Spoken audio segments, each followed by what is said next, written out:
उत्तर प्रदेश के मुख्यमंत्री योगी आदित्यनाथ जो कि हाथरस की घटना पर लगातार नजर बनाए हुए हैं और हादसे के बाद जायजा लेने के लिए पहुंचे हैं, घायलों से भी मिल रहे हैं। साथ ही साथ इस पूरी घटना को लेकर अधिकारियों की तैयारी क्या है और किस तरीके से जांच चल रही है, इसको लेकर भी पूरी रिपोर्ट सीएम योगी को सौंपी जाएगी ताकि पूरा सच सामने आ सके।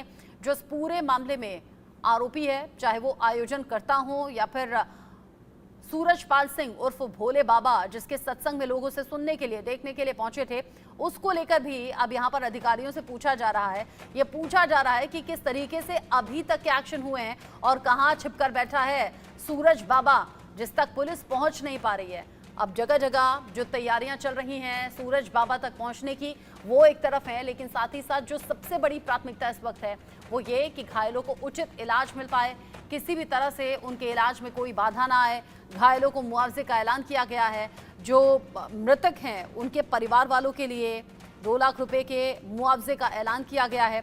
साथ ही साथ जिस तरीके से अभी तक हाथरस घटना के तमाम वीडियो सामने आ रहे हैं, जाहिर सी बात है दिल दहलाने वाले वो वीडियोज हैं, लेकिन जिस तरीके से अभी तक 122 ये मौत का आंकड़ा पहुंच चुका है, ऐसे में इस मंजर को देखकर देश भर में लोग बड़े हैरान भी हैं, परेशान भी हैं और अब मांग ये हो रही है कि 122 लोगों की मौत का जिम्मेदार जो भी है, जांच हो, अगर दोषी पाया जाता है तो उसके खिलाफ फिर सख्त से सख्त कार्रवाई भी हो।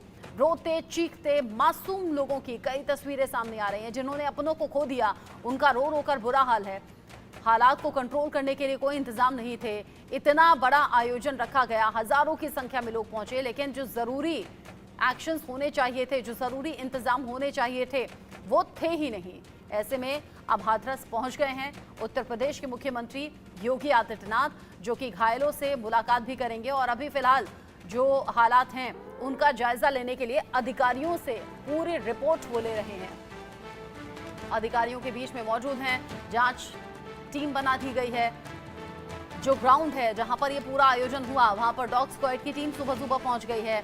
उस पूरे ग्राउंड की वीडियोग्राफी करवाई जा रही है, ड्रोन से ली गई तस्वीरें भी सामने आ रही हैं। जहां जहां लोगों का सामान बिखरा पड़ा है, जूते चप्पल बिखरे पड़े हैं, इन सभी चीजों को देखते हुए तलाशी भी वहां पर चल रही है। तलाशी अभियान इसलिए भी, सर्च ऑपरेशन इसलिए भी कि कहीं कोई वहीं उस मैदान में रह ना गया हो। अगर गलती से भी ऐसा है तो उन तक पहुंचने की कोशिश की जा रही है। ये डॉग स्क्वाड की टीम से बेहतर होगा भी कि पूरी तरह से ग्राउंड के चप्पे चप्पे को छाना जाए, देखा जाए। जिस ग्राउंड में ये पूरा आयोजन रखा गया था, वहां उस ग्राउंड में इंतजाम क्या थे। सबसे बड़ी बात तो ये कि हजारों की संख्या में लोग पहुंच गए। एंट्री और एग्जिट का कोई इंतजाम वहां पर नहीं था। कहां से लोगों को आना है, कहां से जाना है, इसकी कोई व्यवस्था नहीं थी। साथ ही साथ जिस तरीके से अभी तक के अपडेट्स मिल रहे हैं, अनुमति जब ली जाती है, प्रशासन को जब जानकारी दी जाती है इस तरह के आयोजनों की, तो जो पैरामीटर्स होते हैं, जिन नियमों का ख्याल रखा जाता है, उन नियमों को सही तरीके से फॉलो नहीं किया गया। ये नहीं बताया गया कि वहाँ कितनी संख्या में लोग आने वाले हैं, कितने उनमें महिलाएं होने वाली हैं, यहाँ क्या गाड़ियों की पार्किंग की व्यवस्था रहेगी, क्या एंट्री और एग्जिट पॉइंट को लेकर कोई व्यवस्था नहीं थी।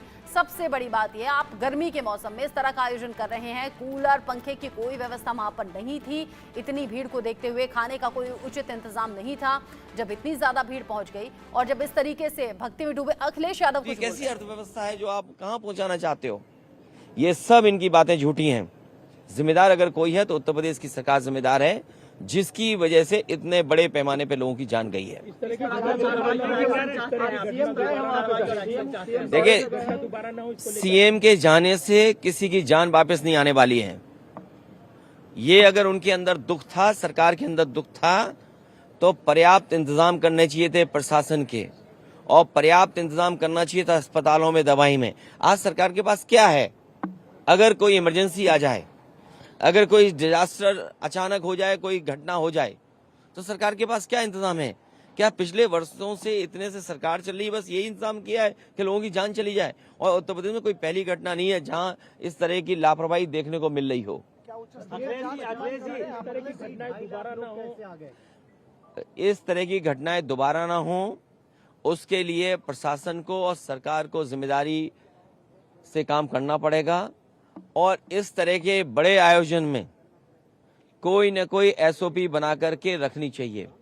आपकी तस्वीर वायरल की जा रही है बाबा के साथ, कहा जा रहा है। देखिए, बीजेपी कितना घटिया काम कर सकती है। बीजेपी किसी भी नीचाई तक जा सकती है।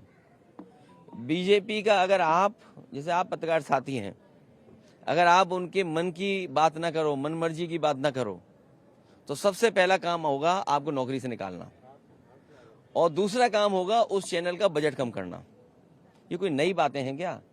अच्छा, बीजेपी ये जो काम करती है, आप इतने जागरूक लोग हो, पार्लियामेंट, दो पार्लियामेंट बिल्डिंग के बीच में खड़े हो, तब भी आप नहीं जाग रहे हो, बताओ। इसीलिए मैंने कहा था कि मंत्रिमंडल बदलेगा, मित्र मंडल बदलेगा, अब मीडिया मंडल नहीं बदल पाए तो क्या यहाँ खड़े हैं हम लोग। अखिलेश जी, योगी जी कह रहे हैं, आप मुख्यमंत्री कह रहे हैं कि देखिए, उच्च स्तरीय जांच क्या है? दिल्ली सरकार उनकी है, यूपी सरकार उनकी है। अगर आपको जांच करनी है तो जो कवरेज आप लोग दे रहे हो, जो ईमानदारी से आपकी कवरेज आ रही है, उन्हीं तस्वीरों को देख करके सरकार को सोचना चाहिए कि सरकार ने क्या किया है। क्या यही रास्ता विश्व गुरु बनने का है? क्या यही रास्ता 5वीं अर्थव्यवस्था का है? और यही रास्ता है क्या तीसरी अर्थव्यवस्था बन जाओगे दुनिया की? अरे, दुनिया की अर्थव्यवस्था नहीं बनना, बनो ना बनो, ऑक्सीजन तो दे दो, दवाई तो दे दो, इमरजेंसी में किसी की मदद तो कर दो। एक्शन ये चाहते हैं, मैंने सुना नहीं आपने, मैंने कहा कि अगर इस तरह के आयोजन हैं तो सरकार और प्रशासन को पूरा इंतजाम देखना चाहिए, पूरी जानकारी हासिल करनी चाहिए। आप पे इतनी बड़ी फौज है, इतने अधिकारी हैं, यूपी में सबसे ज्यादा आईएएस अधिकारी हैं, सबसे ज्यादा आईपीएस अधिकारी हैं, सबसे ज्यादा सरकार के पास हाथ हैं, सबसे ज्यादा बजट है, लगाइए वहाँ। किसने रोका है आपको? अखिलेश जी, मुख्यमंत्री कह रहे हैं कि जांच इस बात की हो रही है कि साजिश है या दुर्घटना है। ये मुख्यमंत्री जाने और आपका चैनल जाने। सर, एक आखिरी सवाल, जब 50,000 की अनुमति थी तो 2.5 लाख लोग वहाँ पर, ये बात प्रशासन को वहां पर करनी चाहिए थी कि अगर अनुमति 50,000 की थी तो प्रशासन क्या सो रहा था क्या? क्यों जाने दिया लोगों को? अगर उनके पास अनुमति थी तो बैरिकेडिंग कहाँ थी, रोकने के इंतजाम कहाँ था? और अगर इस तरह के लोग आ रहे थे तो अपनी फोर्स क्यों नहीं बढ़ाई उन्होंने? और उनको जानकारी देनी चाहिए आयोजकों को कि आपके आयोजन की वजह से इतने बड़ी संख्या में लोग आ रहे हैं, इनके इंतजाम के लिए हम क्या करें? प्रशासन को तैयारी करनी पड़ती है। इसलिए अपनी जिम्मेदारी किसी और के सर पर न मढ़े। सरकार की जिम्मेदारी थी, सरकार की वजह से जाने गई हैं, सरकार की वजह से ऑक्सीजन नहीं मिली है, सरकार की वजह से दवाइयां नहीं मिली हैं, सरकार की वजह से एम्बुलेंस नहीं आई, और सरकार की वजह से ही जिन शवों को जिस तरीके से ले जाया गया है, ये पूरी सरकार की जिम्मेदारी है। तो क्या बाबा की गिरफ्तारी की मांग करेंगे आप? मैं कहता हूँ, किस बाबा की गिरफ्तारी कराएं बताओ तुम? 2 बाबा हैं वहाँ।